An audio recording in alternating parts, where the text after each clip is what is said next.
2016-cı ildə kəndləri azad edəndə bizə qarşı təzyiqlər artdı. Gecə-gündüz zəng edirdilər ki, götürdüyünüz torpaqları qaytarın.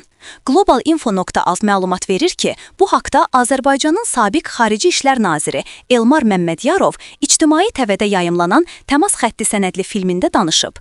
O əlavə edib ki, sosial şəbəkələrdə vur, komandir, vur şüarı ilə tanınan əməliyyat həm də bir güc göstərisi idi. Hamısı yoxlama idi, helikopterin vurulması da. Biz güc göstərməli idik. Necə ki, Mübariz İbrahimov getdi, tək başına neçə ermənini öldürdü. Buna hərbi dildə döyüşü kəşfiyyatla yoxlamaq deyirlər. 2016-cı ildə biz kəndləri götürdük və bizə qarşı təzyiqlər başladı. Gecə-gündüz zəng edirdilər ki, götürdüyünüz torpaqları ermənilərə qaytarın. Onlar deyirdilər, siz döyüşlərə başlaya bilməzsiniz. Əgər hansısa torpağı azad etmisinizsə, onu gərək qaytarasınız. Ən böyük təzyiq Amerikanlılardan gəlirdi.